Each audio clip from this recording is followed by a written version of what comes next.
La voix du peuple. La voix du peuple. Radio à vous l'été. La voix de la résistance du peuple togolais. Bonjour à tous les militaires du Togo. Oui, il y a une semaine que vous avez été victime d'une attaque terroriste dans le nord du Togo. Et après avoir présenté les condoléances, j'ai observé pendant une semaine la réaction des Togolais.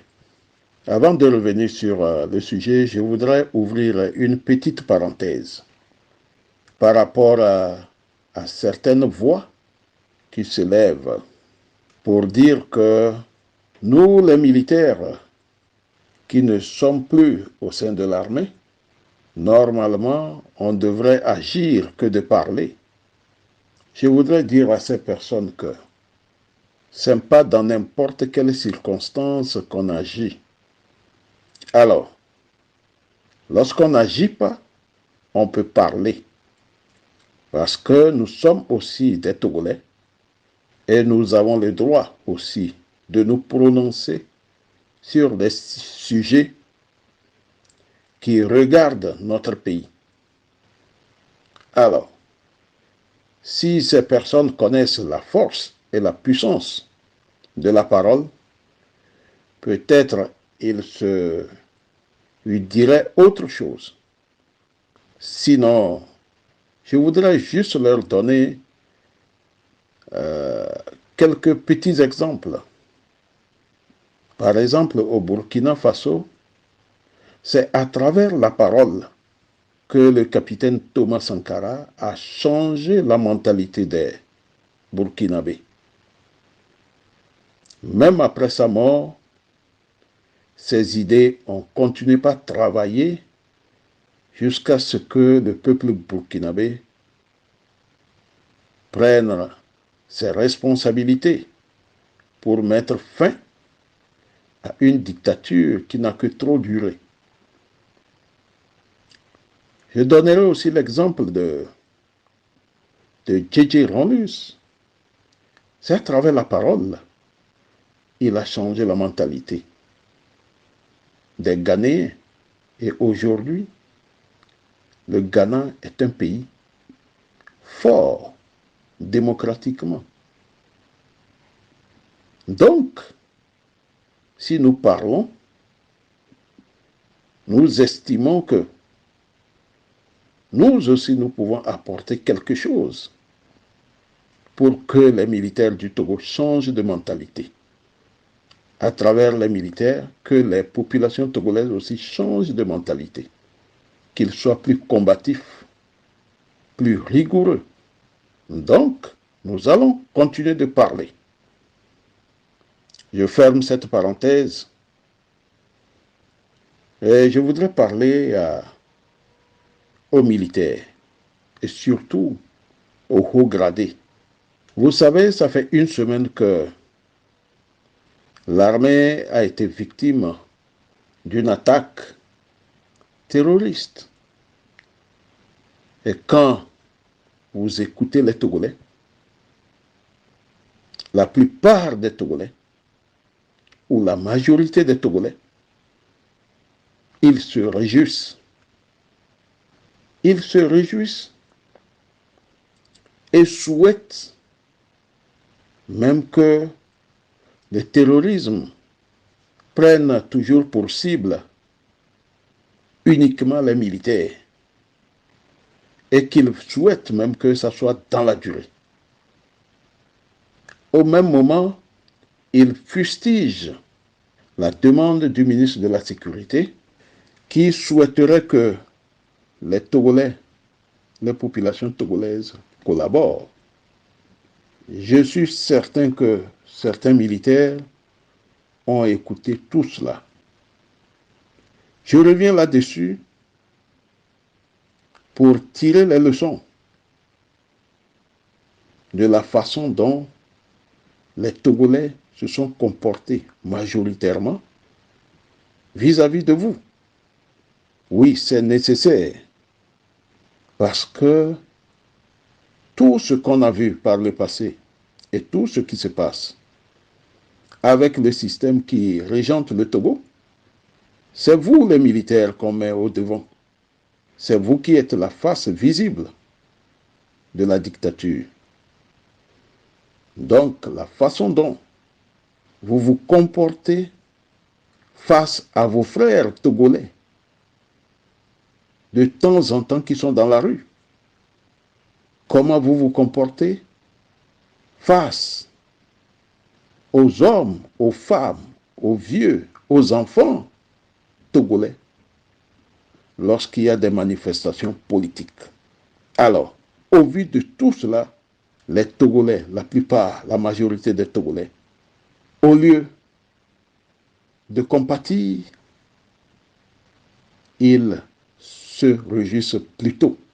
Quand la situation est comme cela, cela veut dire que nous sommes arrivés à un point très élevé de la manière dont les populations détestent l'armée togolaise. Ils ont dit beaucoup de choses sur ce qui se passe au sein de l'armée et sur le comportement, votre comportement. Et nous sommes obligés de toucher cela pour que les gens comprennent. Parce que l'armée togolaise a contribué à briser la démocratie dans notre pays. Et je ne me dédouane pas, puisque hier j'étais dedans. Aujourd'hui, je ne suis plus avec vous. Donc, je suis mieux placé pour vous dire que la façon dont vous vous comportez face à vos frères togolais, c'est la réponse que ces populations vous donnent. Elles disent qu'elles ne sont pas aussi prêtes à collaborer avec vous. Cela veut dire tout simplement que une partie des Togolais ne vous considère pas comme vous faites partie de leur armée. Et ça, c'est extrêmement grave. Vous savez, dans la sous-région ici, lorsque vous prenez l'exemple du Bénin, l'armée s'est comportée d'une manière digne. Et Mathieu Kérékou était devant. Ils se sont bien comportés lorsque la démocratie avait démarré dans leur pays. Aujourd'hui, le Bénin est très loin. Quant aux voisins de l'Ouest, je vous rappelle que c'est un militaire qui a transformé le pays. Les militaires se sont bien comportés. Ils n'ont pas barré la route à la démocratie. Et l'alternance est une réalité vivante dans ce pays. Et justement, quand vous prenez le Togo, c'est le contraire. C'est pour cela que notre pays fait du surplace. Il n'avance pas. Peut-être à vos yeux, le pays avance. Le pays n'avance pas. Je vais vous donner quelques petits exemples. Vous voyez qu'aujourd'hui, la CET n'arrive plus à faire des extensions. De même que la TDE. Les deux sociétés d'État qui sont importantes pour mettre à l'aise les Togolais dans leur maison, depuis des années, n'arrivent plus à satisfaire les Togolais. Ce qui engendre des araignées dans la périphérie de Lomé. Lomé s'agrandit, mais la TDE et la CET ne peuvent plus étendre leur réseau dans les nouveaux quartiers. Et vous êtes obligés, vous-même les militaires, vous êtes impliqués vous êtes pratiquement, vous faites partie aussi des gens qui souffrent.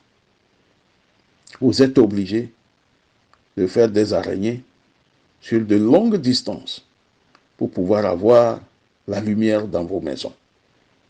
Pourquoi la CT et la TDE n'arrivent plus à vous satisfaire? C'est parce que, entre-temps, en 1993, avec les événements de Flo Jardin,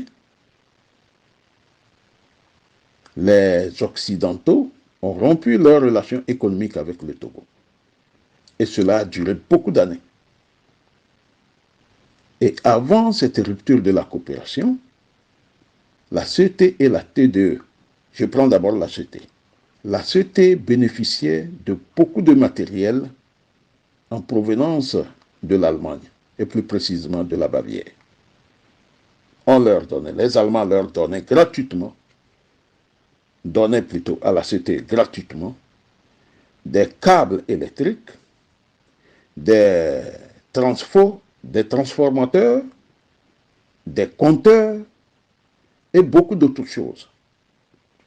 Aussi à la TDE, l'Allemagne donnait aussi les gros tuyaux d'évacuation d'eau, des produits de traitement d'eau, des compteurs et beaucoup d'autres choses.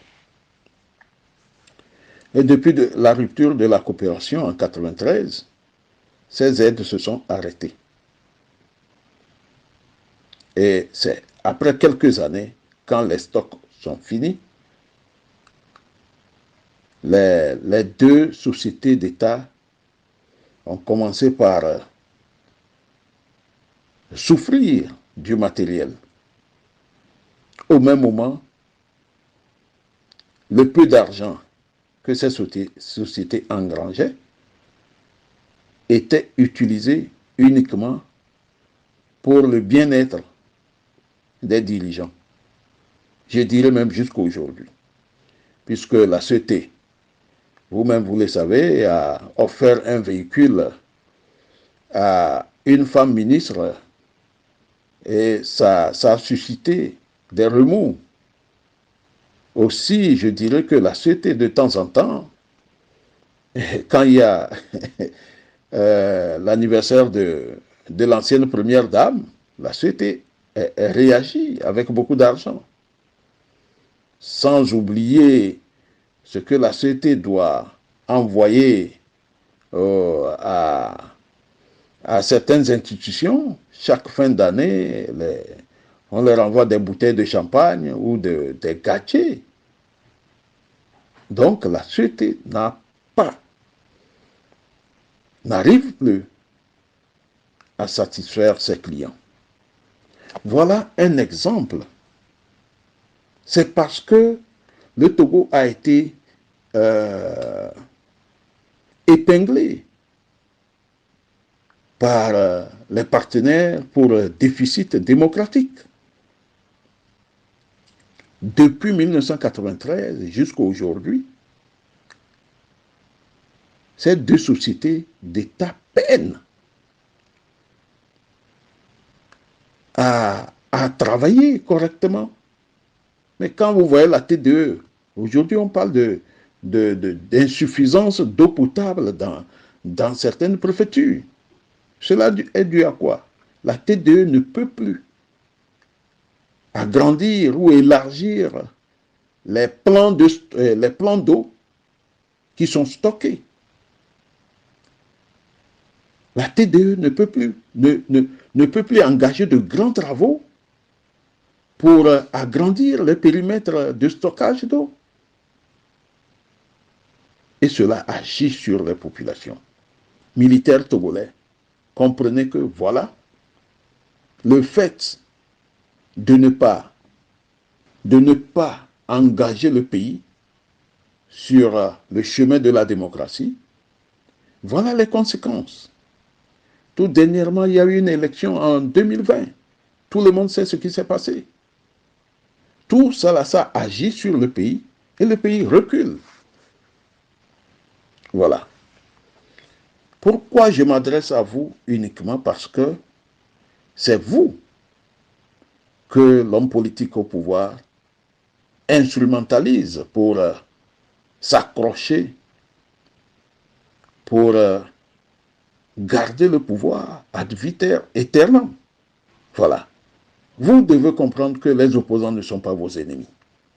L'armée togolaise devrait avoir une vision. L'armée togolaise devrait débattre même des grands problèmes du Togo. Mais elle ne le fait pas. Elle est engagée uniquement derrière celui qui dirige le pays et est obligée d'agir selon les humeurs de celui qui dirige le pays. L'armée togolaise devrait agir avec équité, impartialité. Vous savez, nous pouvons rendre notre pays fort, plus fort, transformer notre pays. L'armée togolaise devrait avoir ces capacités. La forte pression de la communauté du chef de l'État sur l'armée, nous le savons, elle est très forte. Mais cette communauté devrait comprendre que elle est obligée de respecter le choix des Togolais. Et lorsque le choix des Togolais n'est pas respecté, l'armée doit tendre vers l'obligation, obliger les hommes politiques à respecter le peuple. Quand tu prends notre constitution, tout est prévu. Les opposants ne sont pas des ennemis. Quel que soit celui-là même qui vous oblige à voir ça ainsi, l'opposition n'est pas une entité qu'on doit considérer comme ennemie. Le haut commandement de l'armée, justement, je voudrais le rappeler, doit défendre certaines valeurs dans l'intérêt du peuple. Voilà. Il faut absolument que cela arrive dans notre pays. Sinon, la façon dont les populations se réjouissent, je vous garantis que nous ne sommes pas loin du pire. Donc, l'armée togolaise peut anticiper à tout moment pour se rattraper. Vous devez anticiper sur les éventuels événements qui peuvent se produire en se mettant du côté du peuple. Je vous remercie. La voix du peuple. Radio à vous l'été, l'esprit patriotique.